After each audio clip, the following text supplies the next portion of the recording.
আল্লাহ একদিন আজরাইলকে জিজ্ঞেস করলেন, হে আজরাইল, বনি আদমের রূহগুলো তুমি কবজ করেছো, দায়িত্ব তোমার।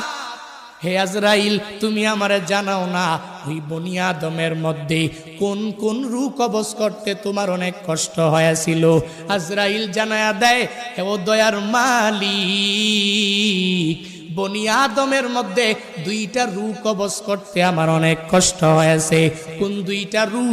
বলে এক নম্বরে এক আল্লাহর বান্দি মহিলা, বিশাল এক সমুদ্রের মধ্যে জাহাজটা প্লাবনের মধ্যে পড়িয়া যখনই ডুবিয়া যাবে, ওই হালাতে সবাই ডুবিয়া গেল। এক প্রেগনেন্ট মহিলা, গর্ভবতী মহিলা কাঠের মধ্যে বসা, একটু পরেই এই মহিলা একটা বাচ্চা প্রসব করবে। তোমার কুদরতের কারিশমা, ওই কাঠের উপরেই আল্লাহর বান্দির একটু পরে প্রসব হয়ে গেল।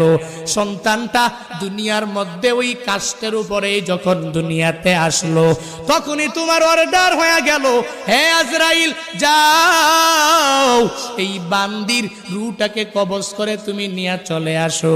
আমি যখন ওই কাঠের উপরে ঝুলন্ত ওই মহিলার রূহটাকে কবজ করার জন্য যখন আমি চলে গেলাম, আমার মনের মধ্যে অনেক কষ্ট ওই সময়ে লেগেছিল।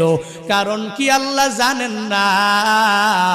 কারণ হলো এই কাঠের মধ্যে যে এই বান্দি সন্তানটা, ওই সন্তানের কি উপায় হবে, কই যাবে? কারণ দুনিয়াতে তার মা থাকবে না। মা ছাড়া সন্তানেরা যেই পরিমাণ পাগল পারা হয়ে যাবে, হে বান্দারা ওই হসপিটালের বেডের মধ্যে গিয়া দেখবেন, ওই জায়গার মধ্যে কত মায়েরা ডেলিভারির সময়ে দুনিয়া থেকে বিদায় নিয়ে চলে গেল। সন্তানেরা কত কষ্ট করে লালিত পালিত হয়ে গেল, কারণ দুনিয়াতে মা নাই। মা ছাড়া সন্তানটা দুনিয়াতে টিকে থাকতে পারে না। 70 বছরের ওই মুরব্বী নিজের মা হারাইয়া কান্দে, চোখের পানি ফালায়া, ওই বাবা হারাইয়া কান্দে।